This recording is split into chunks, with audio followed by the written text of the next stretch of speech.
game night, favorite night of the week, and we've got a doozy. It's been warm for once, 70 degrees Fahrenheit, a couple days here in beautiful Ohio.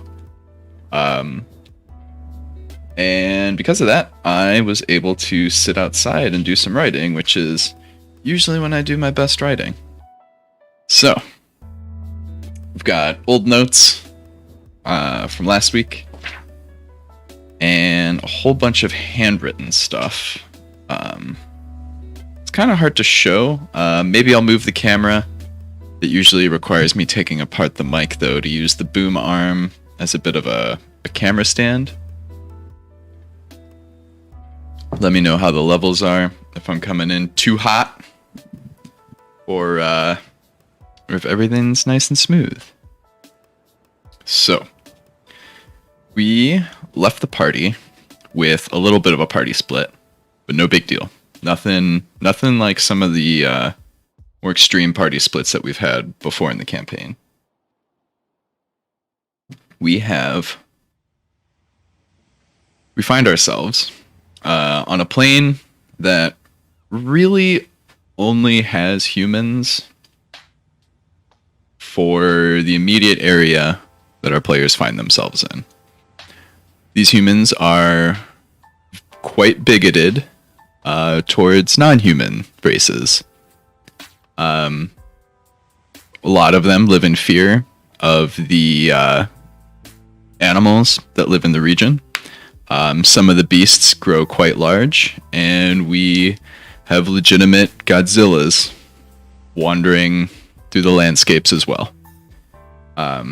So, the humans err on caution and conservatism because they're the ones who tend to last the longest compared to the other kinds. There's also groups of humans who are called bonders.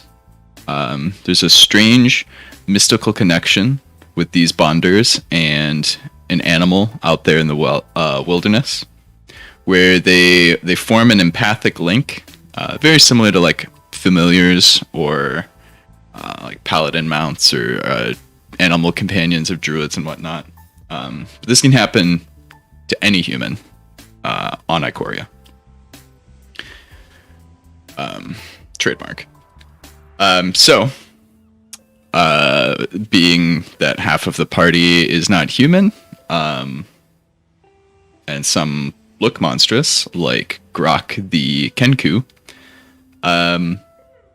the human local to Ikoria had suggested that they not go into the town that the rest of the human-looking party is going to go into. So, that is the split. We got half the party sticking behind, got the other half going into town. We have a witch doctor, we have an enchanter, we have a smithy, we have a hunter's lodge. So the hunters are the other side of the coin. So we have bonders who vibe with the wildlife and kind of are exiled from civilization due to choosing a side. The other side of that coin are the hunters, who are incorporated into society and are often used as mercenaries and bodyguards for hire, to kill monsters, to drive monsters out of regions, to guard caravans, that sort of thing. They also have a couple outposts of their own scattered throughout the entire plane. They tend to be kind of shitty. An animal rights activist's worst nightmare. There's a lot of hard realities I'm pulling out of today's world, like things most of us would like not to have happen anymore, like bigotry and animal abuse. But this is a very harsh world where that is, in fact, the case. As a DM, it's going to be potentially tricky to walk that line of where is like too far? Can we accidentally like wade into a place that's too far? Are our players going to be upfront and open with us and tell us about crossing a line? And I think this is also our 6-month anniversary. Over the last 6 months, I've really helped cultivate an open thing. I constantly ask for feedback, and things I'm worried about, I just run past them. Like I don't play any games. It's just like, hey, is this okay? Like with the bigotry, I asked the Kenku player, like, hey, this place is going to be really racist. How okay are you with bigotry? And they were like, yeah, I mean, it's fine. If things go too far, I guess I'll let you know, but I don't foresee any issues. Great. I'm also probably not going to push it that far, but, respect people's boundaries and whatnot.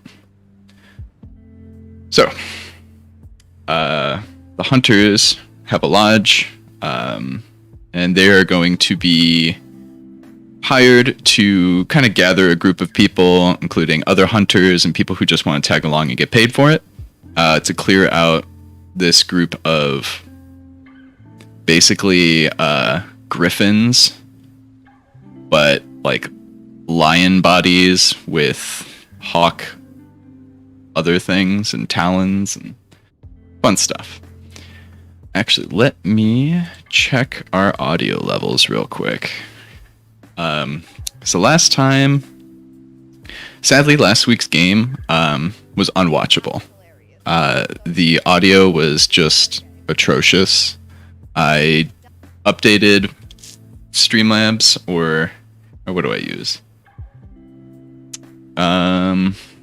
Stream Elements. I updated Stream Elements, did not check the settings, left them where they were at, and then started recording, and it was awful.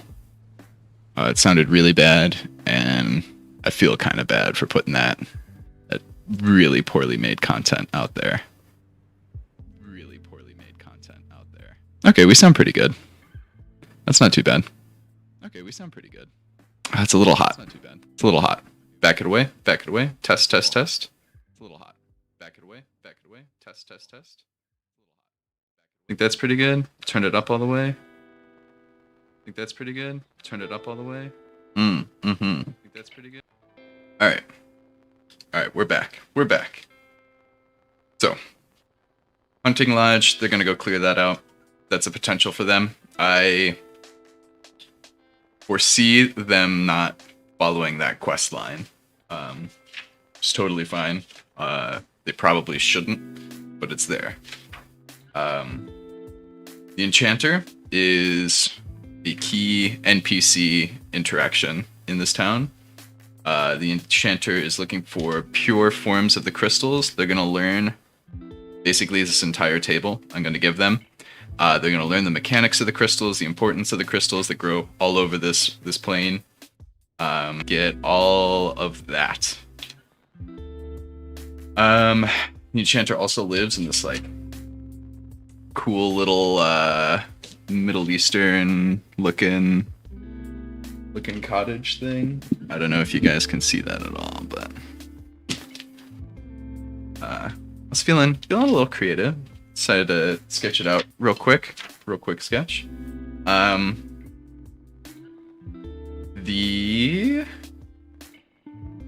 If they don't go seek this person out, they are going to be walking through the street, and this person's going to call out to them. And I have a lot of these like more key interactions. Engage the players right away. Don't make them go look for it. They are looking for them. In that case, they're looking for the players. I've got some I want to get to, or that are likely to come up via PC to NPC interactions. The Enchanter is going to give the party. Uh-oh, I lost internet.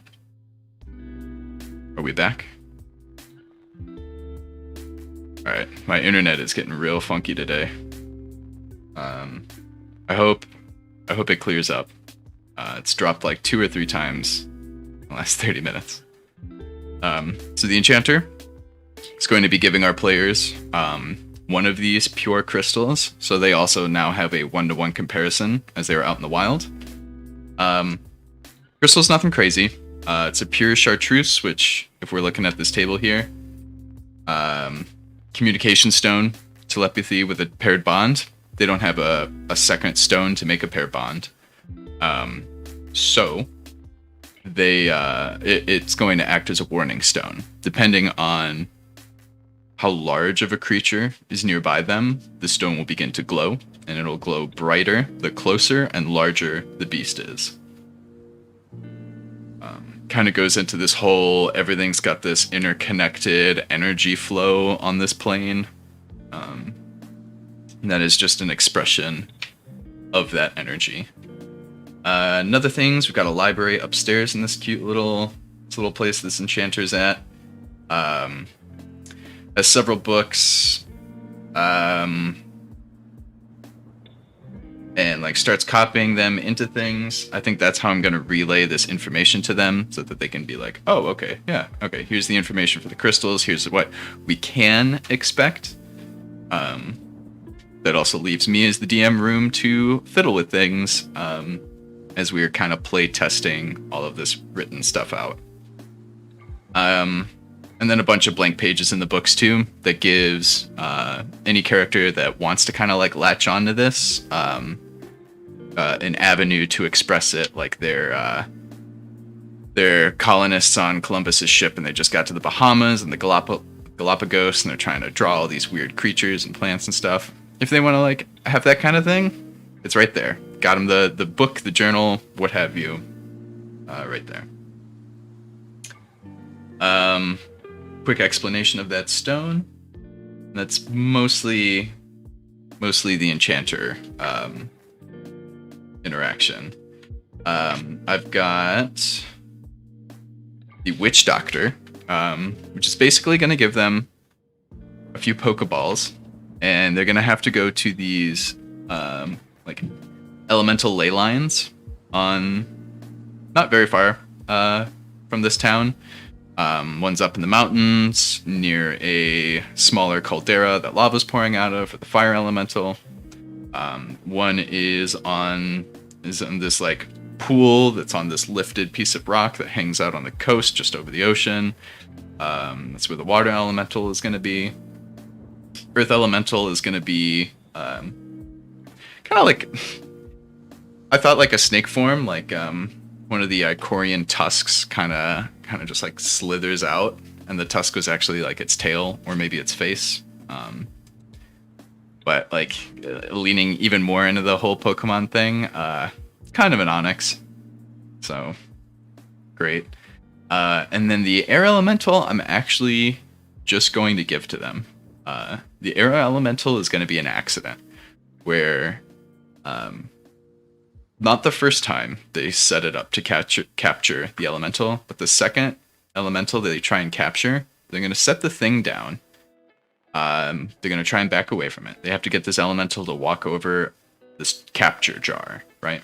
So they'll set the thing down, or set it up somehow. They'll back away from it, and as they're ready to spring a trap or a distraction or a lure to the elemental, the jar's just going to go off. And it's going to capture something, and they can't see, like, what just happened. Why did it go off? There was actually an air elemental hanging out there, and you just captured it. So that'll be kind of fun, because, like, out of nowhere, plans are going awry. Maybe they did do the lure, but the thing already triggered. Now they have to set up another one before the thing actually gets here. It's great. Great. So that's the Witch Doctor. We've got a Smithy who's looking for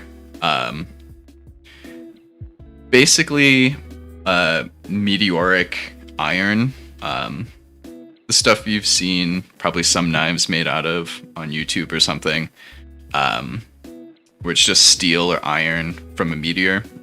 It's got like a nice crystal lattice structure you could see in the metal, which is caused just by it cooling for like over hundreds of years very slowly in the vacuum of space. He's looking for something like that occurs naturally, but only of course, around the mouths of volcanoes. And this place is littered with volcanic activity. So they can go collect this stuff at the same time that they go try and get the fire elemental. On their way up to volcanoes, with whichever of these quests they end up going to, we have an old...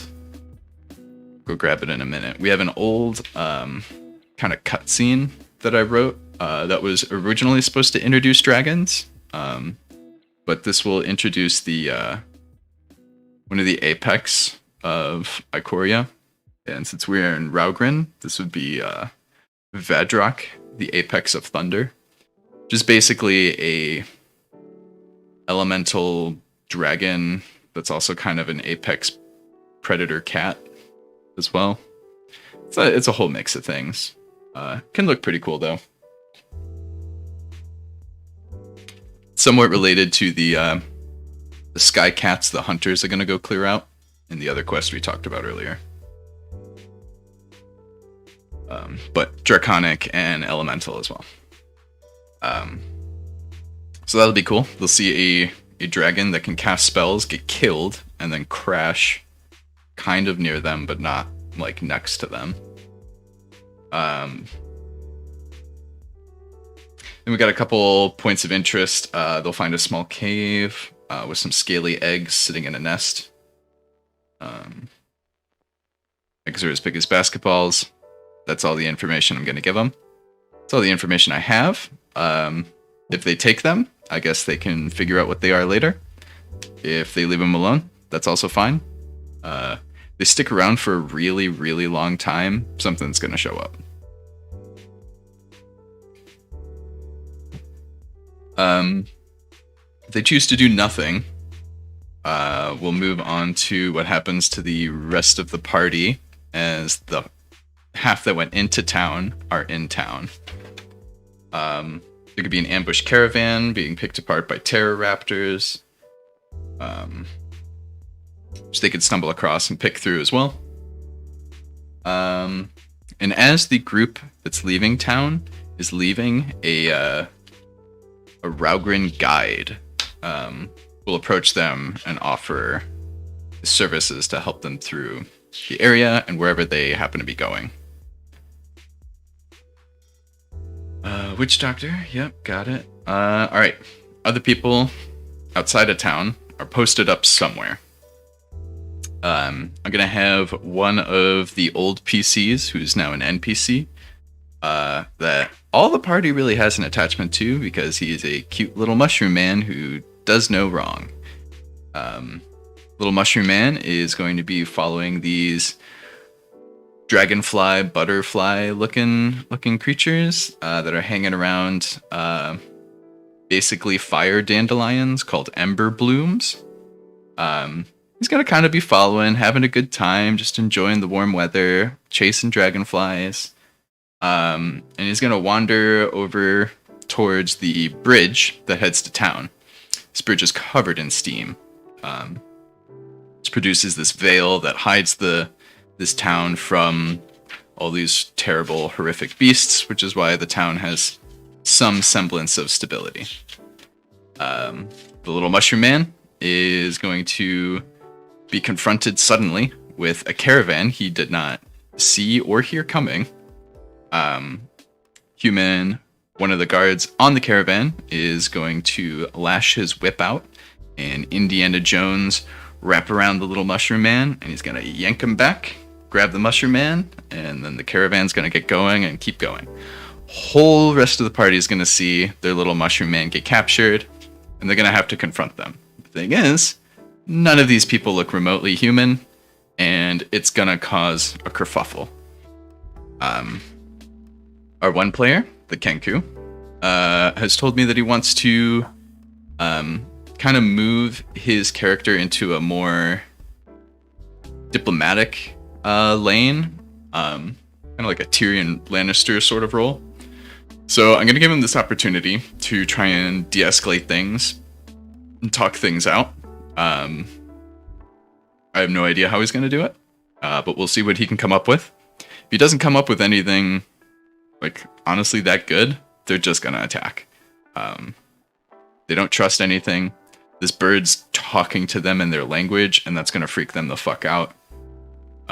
If he's talking to them in their language and he's making like good arguments that they would believe and be like, okay, maybe we don't have to kill you, but like, please fuck off. Yeah, like I have no idea how they're gonna get through it. But 4 people can outthink me, my half a brain, any day. The humans are also going to see Fia the gnome, and they're going to be like, why do you have you've kidnapped a child. Did you kidnap a child from that village? Give us that child and we'll give you the mushroom. That sort of a deal. Weird trade-off.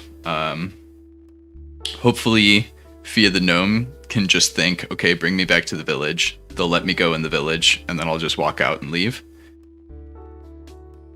She's a hot-headed pyromancer though, and I'm sure she's going to be a bit more impulsive and quick on the draw, if you will, in that situation. But we'll see. We'll see how she reacts to it. We'll see how they play it out. I'm expecting a fight. So 12 level 4 human fighters are in this caravan. They're going to fight 3 people. It's gonna be a good fight. The action economy is heavily in the fighter's favor, but they also have fireballs. So Fia, the pyromancer, can just start nuking them. Once a few of them have gone down, they're going to try and retreat back to the town, which then opens a whole new kettle of fish, where are they going to let all these people go back to the town and warn the town that they are there? I'm going to time this up as well with the people who did part of the party that did go to town. It's going to be leaving during this time. And as they're heading towards the edge of town, still in town, but just about to leave town, if fireballs and stuff start going off, they're going to hear the booms and the pops of explosions in the distance. And they're probably gonna know that that's probably their friend doing some stuff, and that shit has hit the fan. So they'll probably run. They will probably, if these caravan guards do flee, they're going to be sandwiched between the town half of the party coming from town and the hidden half of the party coming to the bridge. The party will fight on the bridge. They will likely kill everybody. And then what do they do with a bunch of dead bodies and a caravan of non-combatants, and a caravan full of stuff, and these giant beasts of burden that are basically dinosaurs? Like, what do you do with all of this? How do we hide this? Like, what now? What can we blame this on? How do we deflect it off of, there's a group of people and beasts that attacked us. How can you make it look like something else attacked the caravan? What do you do with all the witnesses? Like, it's going to be a highly complicated, no real good answers problem. And I'll be excited to see how they manage it. When they do, and they start heading off in whatever direction they're going to do whatever quest they have, Crag, the Warforged, is going to have a dream. Crag's going to have a dream and a whole new purpose for being here, where he needs to go to basically a meteorite site. We'll pop it up here real quick. Basically go to this meteorite site, and the ethereal being that speaks to him in his dreams and in his thoughts. Hey, what up, man? The bandit is here. The being that's in the Warforged head is going to tell him to bring the sword, Tear, to this meteorite where a long lost brother will meet you there. This is a great way to make the party go that way, and bring them over through into Ikeria, which is a wild place. The voice will give a warning to Crag. Don't give up, Tear. Be wary of people who want to take it away from you. And then because it was such a nice day, I ended up writing the entire encounter for when they get there. That's not going to happen for probably a few sessions. The teaser being that Crag will go into the meteor. There will be this floating amorphous blob of mirrored liquid. He's going to be told to touch it. He's going to touch it. It's going to flow into him. And basically the entire meteor is going to start to break apart and flow into Crag, the Warforged. He's going to come out completely mirrored, and basically have flow metal, which is a thing from Dune, embedded within him. Just going to be this really wacky armor / weapon / wild shape sort of thing. It's going to be very open-ended, very open to interpretation, and we're going to be writing rules as the player tries to explore what this thing can do. Because I mean, you can form like scythe weapons off of your back, but then it doesn't give you as much AC. You can grow like spider legs, and you can climb over things easier and avoid hazardous terrain. You can, have a reach weapon, basically, of like a spike that comes out of your chest, maybe. You can do all kinds of cool stuff with it. Campaign's going well. Just going over some stuff that I wrote. And, yeah. Campaign's going pretty well. So I think that's enough for the session. We have town, we have confrontation, dealing with the confrontation, potentially moving to the quests, and the quests are basically figured out.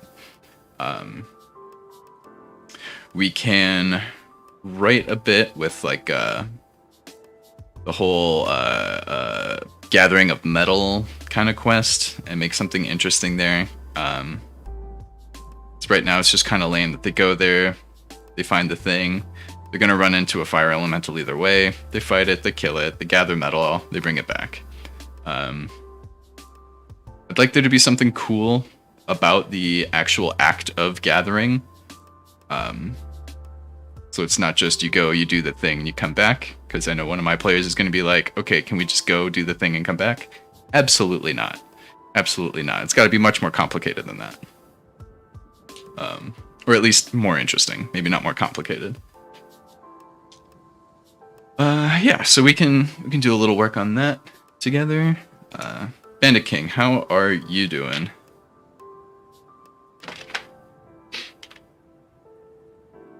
All right. Let's see.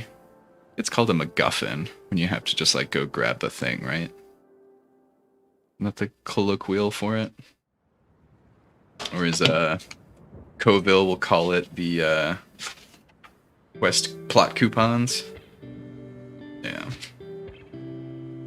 Alright, so I'm also going to give a little bit of a speech to my players before the game today. It's our 6-month anniversary of playing D&D together. 6-month anniversary of me being a DM for the first time. And 6 months of most of them playing 3.5, which is a lot less user-friendly than 5e, and just generally more difficult than Patty Cake's 5e. So I definitely feel like I should congratulate them on coming this far. Tell them I love them. Tell them thanks for sticking around, because most D&D groups fall apart. And I'm surprised that the band's still together, right? I am going to ask them to raise the bar, though, of gameplay. They need to start working as a team more. and I'm, without naming names, calling out a few of them on like obviously being distracted and doing other things during game. I can't be spending, hours a week of my own time if they are gonna come to game one night a week for a couple hours and be playing a video game the entire time D&D is running. That's not gonna happen. That's immensely disrespectful, and pick one. You can't have both. You can be here, hang out with us, and play D&D together, and like I'll write custom things for you, personalized things for you into the game. Or you can play your video game, and you won't be part of this anymore. And I'll go find someone who does appreciate it. I'm not going to say it quite as bluntly as that. I'm going to more allude to, hey, don't do that, it's disrespectful. You can't have both. And then if it keeps going on after that, I'm just going to confront them directly and be like, hey, last warning, or I'm letting you go. So we'll see. Hopefully things will get better from there. I think a little bit of a shake-up every now and then like that, or a reality check is healthy. Yeah, and I think it'll be good. And just like a reminder of like, we've been doing this for a while. 6 months is not nothing. I've got my notes reorganized, the campaign binder. It is rude. You're right. And like I take it, I'm a sensitive little man. That shit hits personally sometimes. 'Cause I pour a lot of effort into this stuff. Wrote down a bunch of exploration notes. Since there is going to be a lot of exploration, how do we make it interesting? How do we make non-creature encounters interesting and worthwhile and thought-provoking? Got like use narrative descriptions, personify the settings and the objects, describe them as people or animals, or the cresting spine of the sweating logs, that sort of thing. Use lore references to make the descriptions. So if I need to incorporate something about this world that I want them to give a shit about, constantly include it in the descriptions of things. These crystals are going to be everywhere. Anytime I'm describing a landscape, mention the crystals. Mention what colors they are. How big they're growing around here. How often they grow around here. Are there like obvious bald spots? Are there obvious dense places? That sort of thing. And then just use a lot of colors. That can definitely help paint things and just kind of mystify the world that you're creating for them and describing. Aspect to aspect transitions. So this would be trying to paint like a whole scene of things by like, there's a cool thing over here. There's just to the right of that, there's a river that flows down here inside of this big valley. On top of those mountains that make the valley are these. Over here where it's flatter, there's a dinosaur eating this. And nice and close up, you got a bunch of bugs flying around and the sound of rushing water of a river. So you got like these little spots, and then their mind can fill in the entire landscape from there. You don't have to describe every last little bit. Just give us some patches, let them fill in the rest, and they'll hit you with questions, which is, as a DM, always fucking great. Let's see. And I just gave examples for myself. Focus on enticement. Information deficit. Do not give them the information of the encounter, but a suggestive clue to be followed to the encounter. An example would be like a particular smell in the air. Smoke rising off in the distance, a glimmer of something, maybe like vultures circling over something in the sky, that sort of thing. It's just like, okay, what's that over there? or that means something. We can either take it or leave it. Okay, so that's focus on enticement. And then one of the most important things with exploration is the resource management aspect of it. The same sort of thing with dungeons as well. I think exploration is more just like, instead of room to room, the rooms are more regions of a landscape, and you move from region to region. Any time constraints, deadlines they're working with. So they have to bring the metal for the smithy back by a certain time because he has to make this stuff for a specific buyer, perhaps. And then is there like enough food and water? Food and water is a crucial way to have a timer and set a clock for the party. If they start running out of food, they have to forage. What if none of them are good at foraging? Then we have carrying capacity. I don't use it a whole lot, but I have a couple players who are keeping track of it, which gives me hope that I can incorporate it more when it becomes necessary. So if they are out in the woods, they find some ruins of a old previously destroyed city, and they find, little nuggets of gold here and there. They follow the nuggets of gold and they see a whole solid gold statue that weighs, 300 pounds, or let's say it's some fabric artwork that has gold threads weaved through it, but it's a king-size bed. Like, how the fuck are you gonna take this back to somewhere where you can exchange it for currency or something else of value, right? So throwing weird things like that just make it hard to keep going, but you're enticing them because they want it, and they know they want it. How the hell are we going to actually use it or put it to use? And then there's like character aspects, which are also a good resource to attack, whether that's hit points because they're falling, or there's bugs that are biting them. Spell slots, which I'm sure is going to be a really touchy thing at first, but rip that band-aid off easier, or it makes it easier down the line to then kind of influence how their spell slots are used or taken away. Activations of items, make them use activations just to get by and move on to the next thing.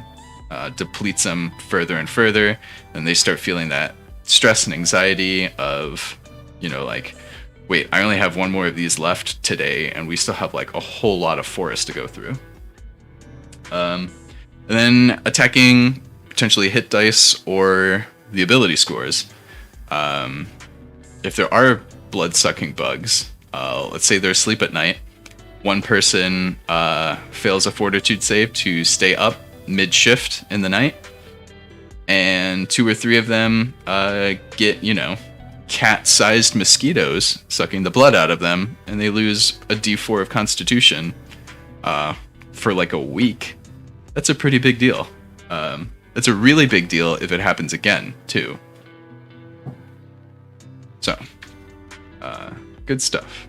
Good stuff in store. And then just little reminders of like scene introductions. Paint the picture, key points. What would they notice when they walk into a room? Move the camera from all those key points onto the thing that they should be focusing on, and then lead the players into that thing. Whether that is like they're in town, they see the cool building that the Enchanter's at, because I need them to go there. Lead the players.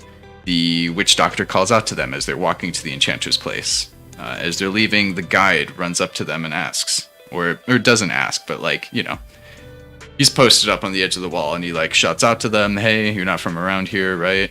Do you need help getting around here?" That sort of thing.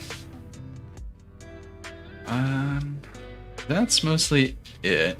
I have a good good conflict for the Illumian as well. So in his backstory, he has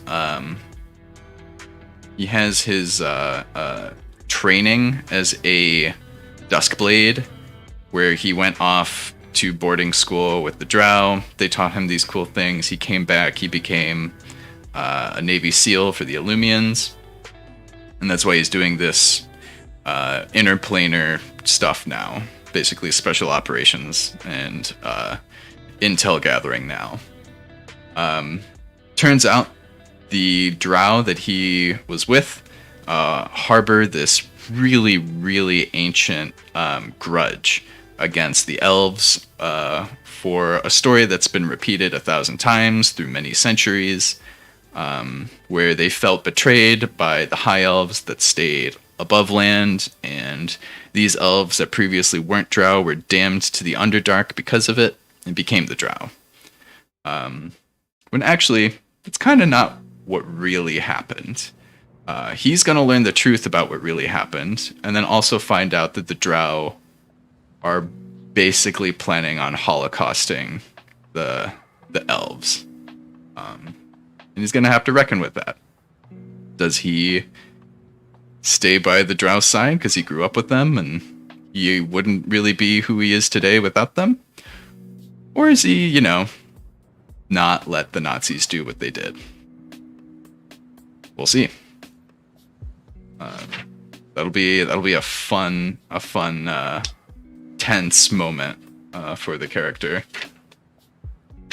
And then mostly I just gathered a bunch of good imagery of landscapes in certain areas for the players to check out. Bandit finally made my bed, guys. Nice. Glad you have some antagonists now. Shipping container of holding. Never gonna happen. As interesting as that would be, of just like a unwieldy container that they have to drag around of holding.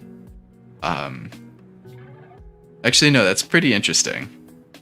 I kind of like that. The legitimately a treasure chest of holding, because is someone really going to carry, are two of you going to carry a chest through a swamp that holds all of your stuff that you have to set down, unlock, and then open up, then dig around for the thing you're looking for, and then pull it out? Okay, I can get down with that. They did, because they betrayed two of the other characters prior to coming to Ikoria. They abandoned them in a really dangerous dungeon. One of those two people that they abandoned had the sack of holding that the party was holding basically everything inside of. And he kept it. And he didn't go through the portal to Ikoria. And so they are without much of any. I think a treasure chest of holding, like a really unwieldy crate, would be pretty fucking cool. Because they also don't have a Goliath barbarian to carry heavy things all by himself anymore. And I don't have to make it proportional in size either. I think a backpack holds 5x5x5. And then a small sack holds 10x10x10, which is like a type 2. Type 1's a backpack, type 2's a sack. I can just make the chest a type 2. Where realistically it's a 2x2x3 box, and it can hold 7x7x7. Right? It doesn't hold a ton more, but it holds 3 times what it would not being magical. I kind of like that. We'll write it down. Oh yeah, and I made a list of stupid magic items. Ring of Invisibility. When you wear it and you activate it, the ring goes invisible. Nothing else. Cowardly Lantern. It's a lantern with feet, and walks around, follows you, gives you light. Whenever damage is dealt or taken, anywhere around it within 60 feet starts to run away from that source of damage for 1d6 rounds. And that's cumulative. So if it runs away for 2 rounds and then something takes damage during one of those 2 rounds, roll another d6 and it runs away for even more. Returning arrow. Shoot the arrow. It either hits or miss, and then it returns to you, making an attack because it comes out, points at you, and then returns. I think that'll be a fun one. We've got the collection bell. 1 rung. All loose coins within earshot begin to roll towards the bell's ring. A portable door. A full-sized door, double door, when placed on a wall, creates an opening to the other side.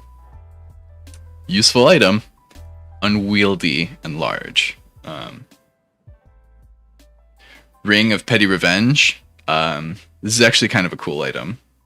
You get advantage on attacks, and you double the crit range against a target that has already incapacitated you.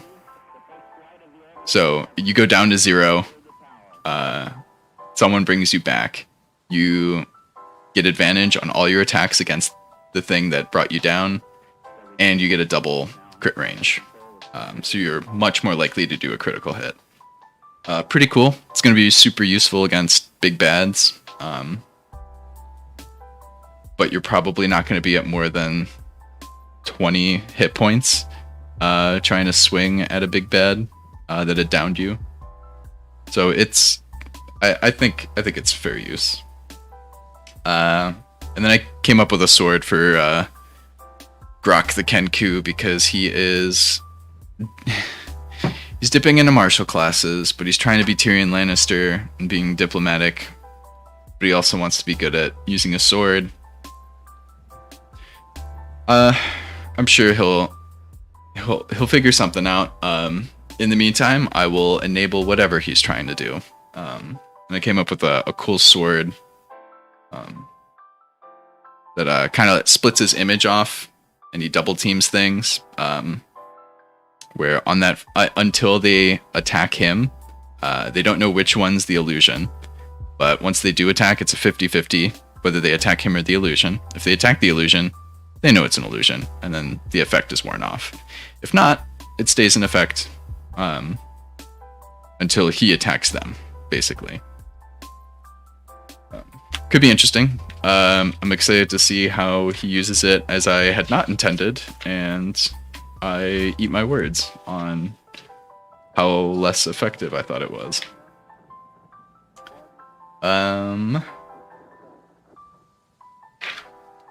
Yeah, and then macro-wise, we have Crag the Warforged slowly being built up to be this ultimate weapon, who will come back to Vesh, the plane that campaign started on, that they abandoned their friends at. When they finally make it back to Vesh, he's going to be this crazy war machine all by himself. He's going to be met by the Harbingers, which were introduced months ago. They're kind of going to come back, meet him there, as he basically like throws the One Ring into the volcano kind of a moment.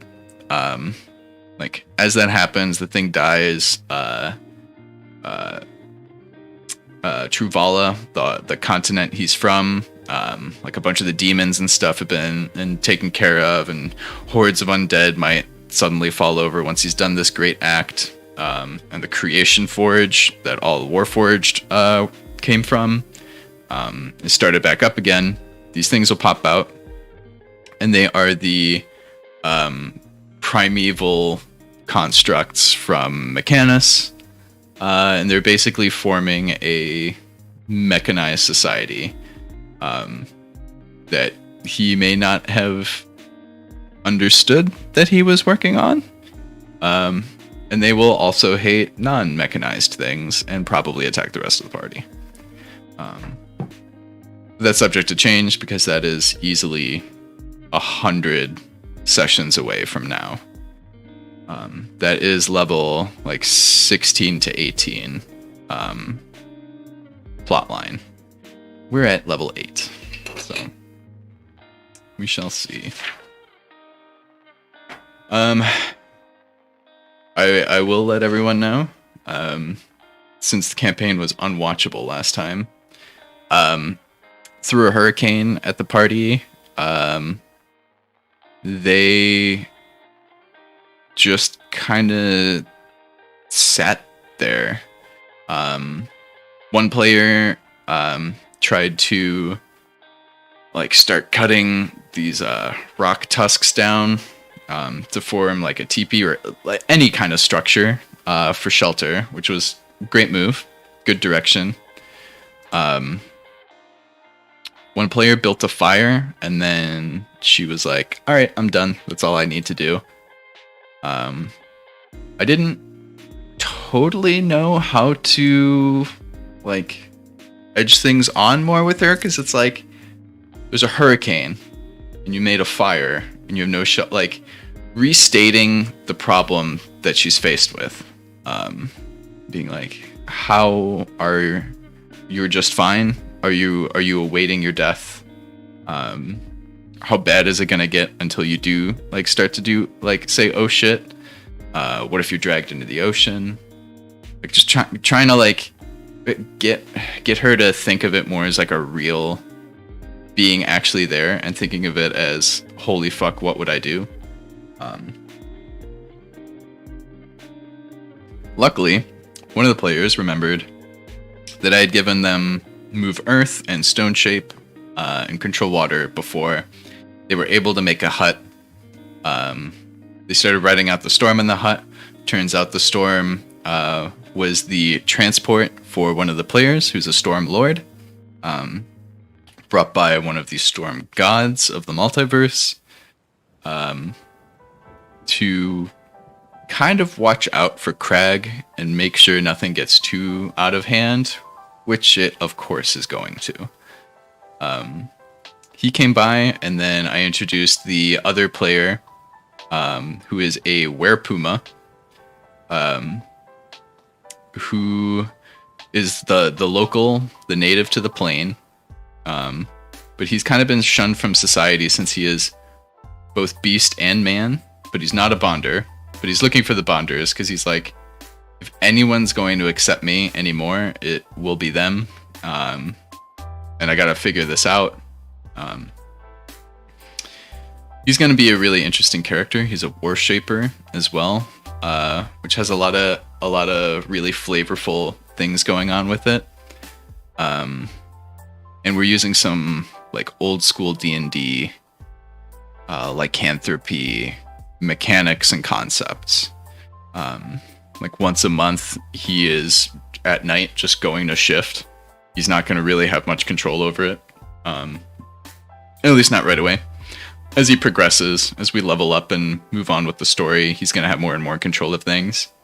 And then I'll start incorporating things from like the RPG Werewolf, where there's not just human hybrid animal forms, but there are sub-forms in between those and hybrid in the middle, which will have their own effects. We'll definitely lean into his shape changing and kind of build that out into something much more interesting, dynamic, and complex as well. Got them introduced. They got to talk to each other. They made their way, found the town. It's where we're picking up today. So let's get all of our imagery ready. So we got a lot.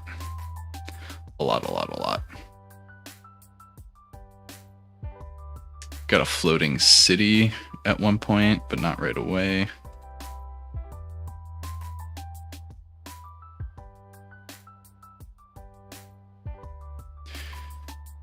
All right.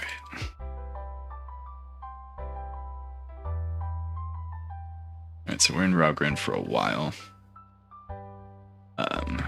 we are going to have the water elemental and the crab be on top of this place, where they'll just kind of be like an open pool of water sitting on top of this, and it's just like constantly leaking water out into the surrounding area.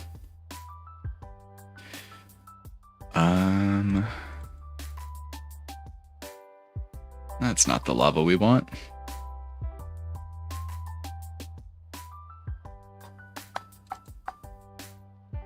We've got just like good mountain terrain, right? We've got the coastal region they're in. Where is that? Got the main coastal environment that they find themselves in. With the granite tusks sticking out. We've got the lava streams kind of cruising around everywhere in other parts of the coastlines. And then I kind of like this. Well, one of these two. It might just be the falls. So we got lava falls, which we'll try and have them like collect the metal down, or maybe up here they'll try and collect the metal, and then fire elemental will come out from the bottom pool of some sort. Either that, or we can use this one, which is interesting, where one of these pillars can just kind of like crack and fall over, and an elemental pops out of there as they're just kind of scooping stuff up off the edges, right? That'd be kind of cool. When they're looking for crystals for the Enchanter, I have this like crystalline cradle that'll have several variations of pure forms. That'll be cool. We can actually probably put the earth elemental in here, and it's just this middle part crawls out like a snake and attacks. Either that, or we can use something spiky and flowery like this. Ooh, actually, right before the crystal cradle, as we're just doing more exploration stuff and random events, we have this fun crystal forest. I'll Photoshop this guy out of it and his motorcycle. We have, just outside of that crystal forest, the cave that they'll find the eggs in, right over here. Didn't see this face here before, but we can Photoshop that as well. I think that's all we really need right now as visuals. Yeah, I think we're good from there. And then I just have like easily 5 times this many visuals left to use as they go through Raugrin and see things. Let's go over here. Let's get rid of this motorcycle.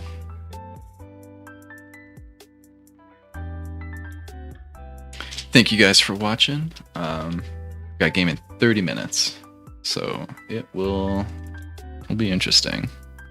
It'll be a good one. I'm excited for it. I hope me doing the casual call out doesn't mess with their heads too much. But you know, needs to be said.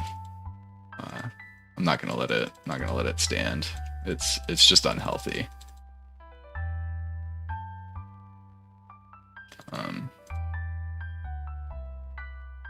Yeah, pretty excited after that. It'll be a good time. Can we just smudge it? Maybe we can just make it look like a more natural thing than a man standing there. So you're going to be seeing it on like a fairly small screen too.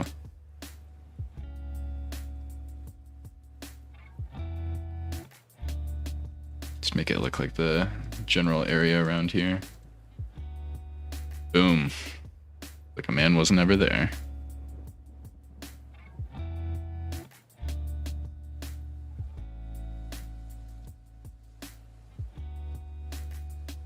Blend it in a little bit.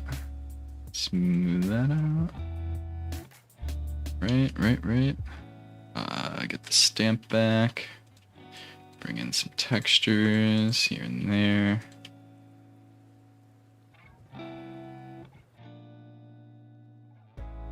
Oh, that's dramatic.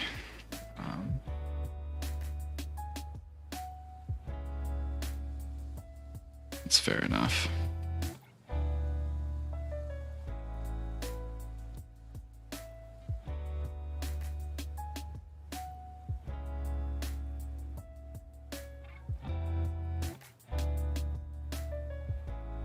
That's fine.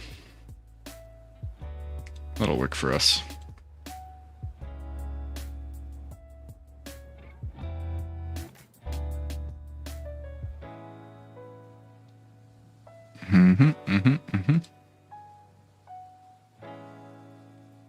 Let's see. Get rid of the old one.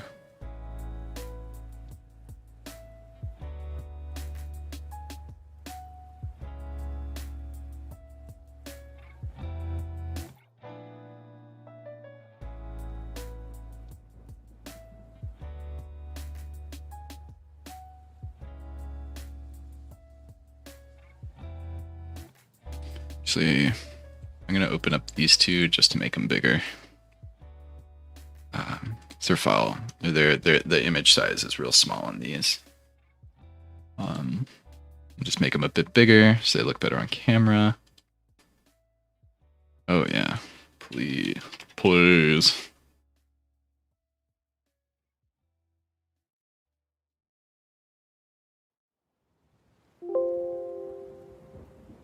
Get rid of it.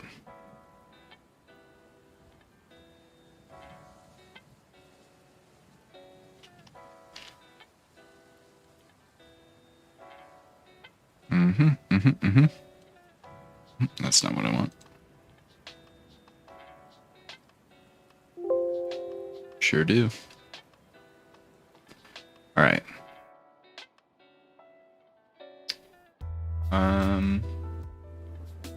Let's see, we can just keep these open here. We can also open the oldest one. Is it still in? Oh, got a big crab for them. When they do get on top of the water place, it's gonna be a good time. This probably isn't kosher, but I'm getting rid of the branding. Sorry, sirs.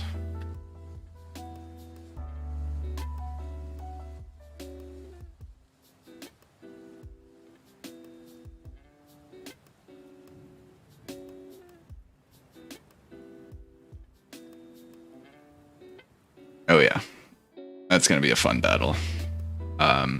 Easily the biggest thing they'll have to deal with.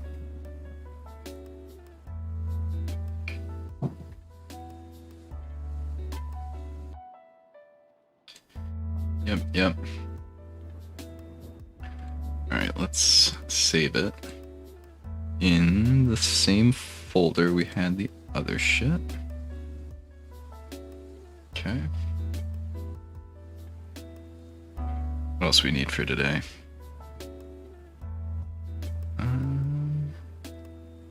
Yep. Pull that out.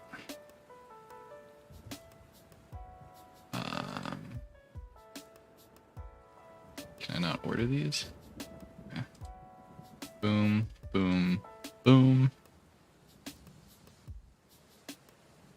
Yep, good. Pull that over here. Make it nice and small, because all we need are the crystal notes.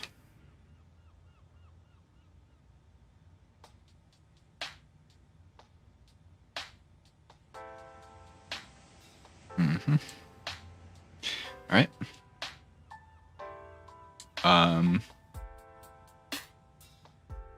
Don't need the map. Sure. It's just a polygon, but that's fine.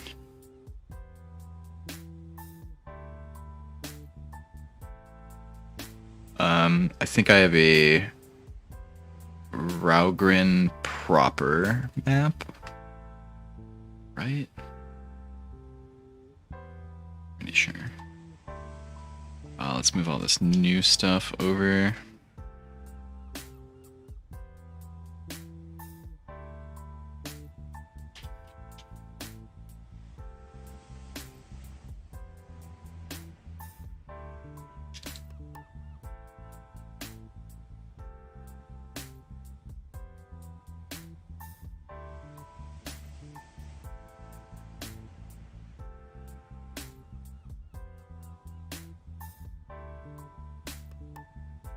Alright, cool.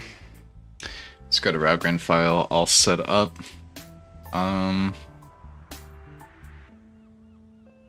don't have any... Oh, I do have a fire elemental visual we can use. Get that downloaded. It's not your father's fire elemental. It's more like a dog horse. It's on fire. It's great. It's great. Weird Ninetales. A lot of Pokemon themes going on.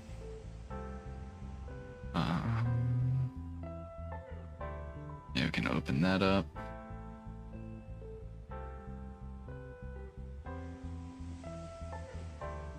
Alright, cool. Crab. Fire. I guess we can look up an Earth, because it'd be weird to have both and not the Earth.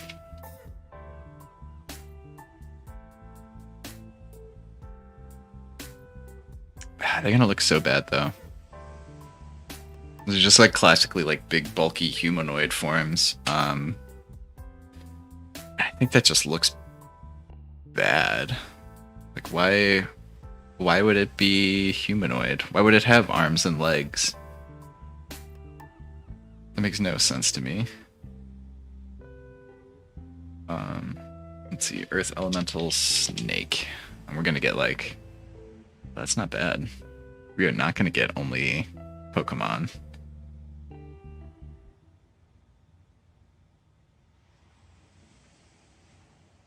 That's way too big. I'll show you guys what we're looking at.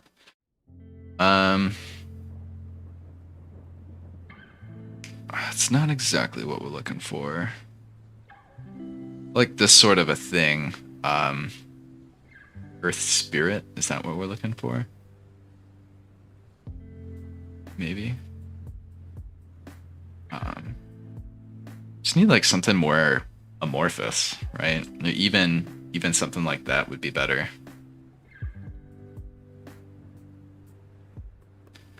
Or yeah, bug-like would be kind of cool, I guess. These are all real bad.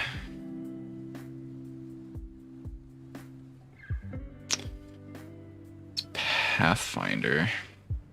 Like, it's got armor and a fucking hammer. Are you kidding me? What naturally occurring thing is this? Garbage. Garbage.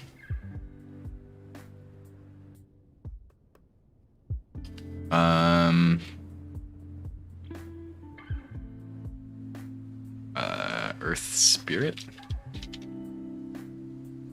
I can type.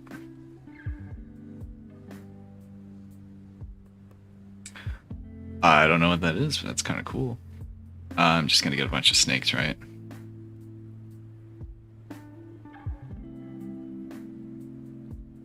Alright.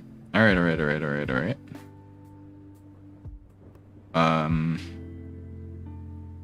All humanoid, but you know, it's a little better. Don't want furry shit though. It's a lady.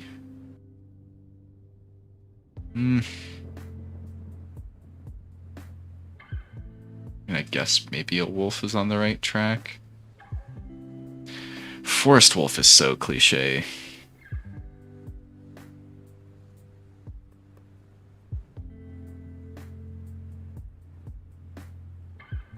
It's still like arms and legs like a human. What the fuck? I mean, that's better. Alright, we're getting somewhere. Starting to get somewhere. Yeah, baby. Too bad it's more plant than rock. We need something more earthy.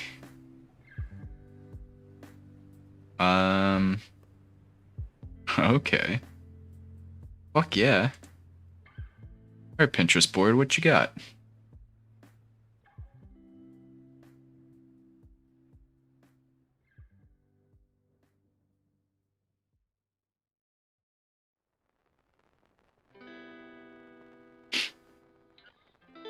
You know, it's like more of a primordial thing. Oh, we sent that at our players already.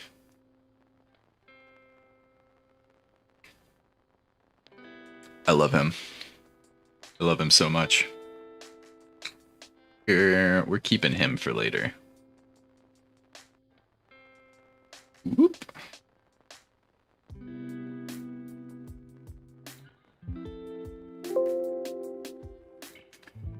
Alright, visuals. It's fine.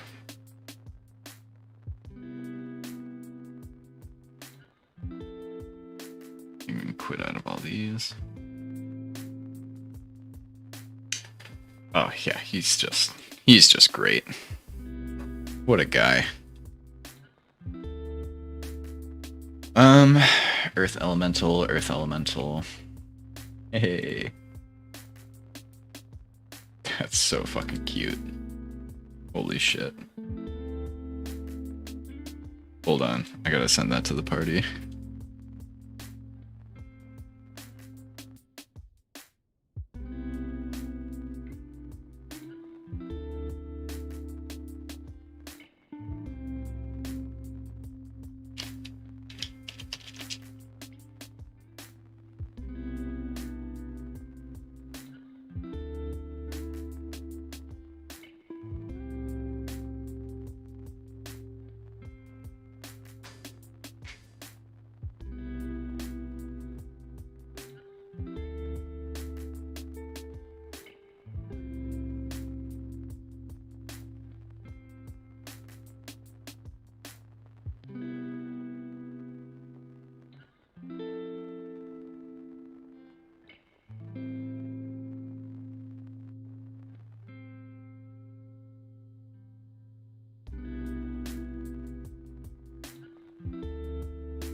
Alright.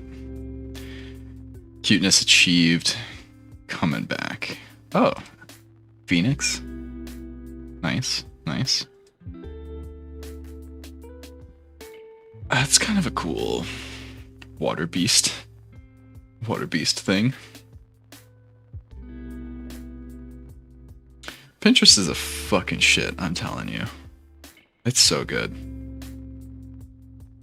Creepy. I fucking love it. This is a good pin. This is a real good pin, especially for here. I'm gonna save you for later.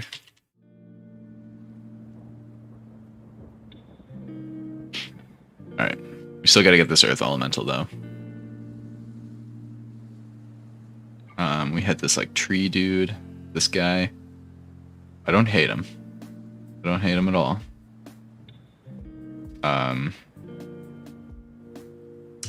This definitely feels less person-like, though. Oh, terrifying.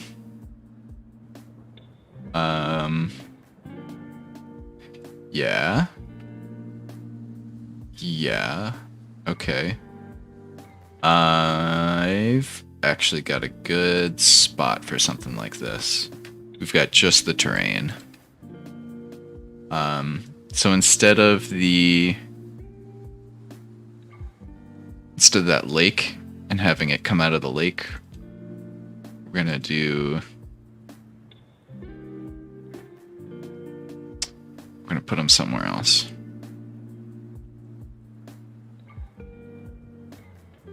Honestly, that wouldn't be bad. That wouldn't be bad. Yeah. That'd be pretty good. That's more Savai, though. Robin. Put him here. Oh, wow, that is low quality.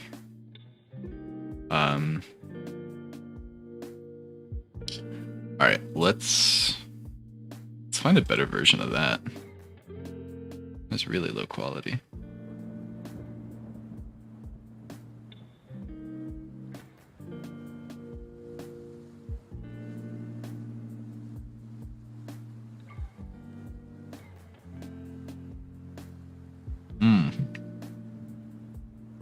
League of Legends, eh? That's a better size. I don't know shit about League, so sorry.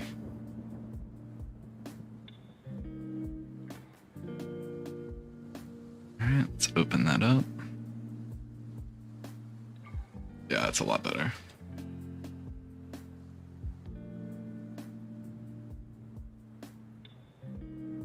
Okay. I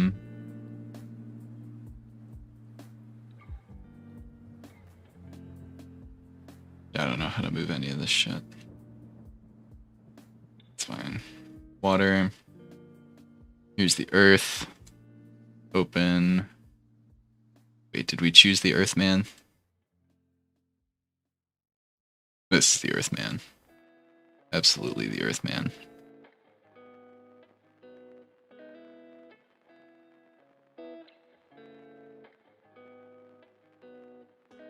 Well, that's also kind of an earth elemental if I've ever seen one.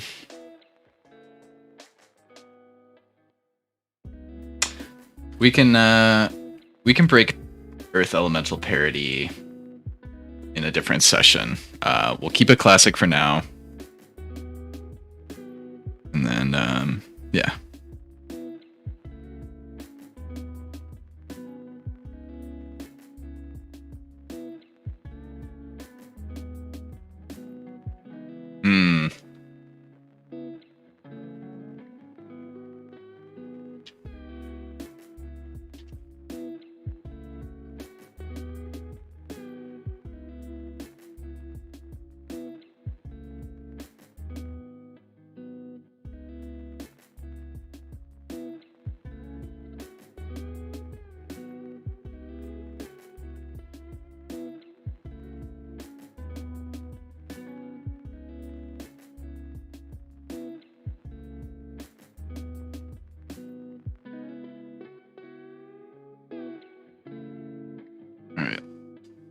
Get the earthy boy.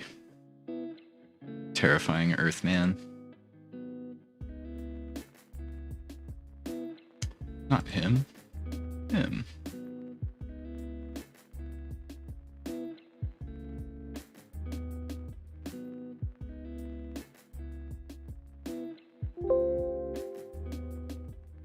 Excuse me. All right.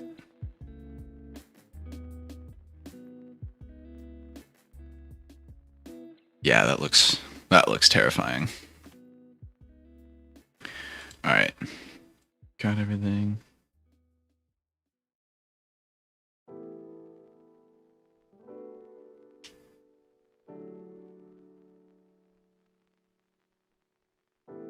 Cool. All right, we got game in.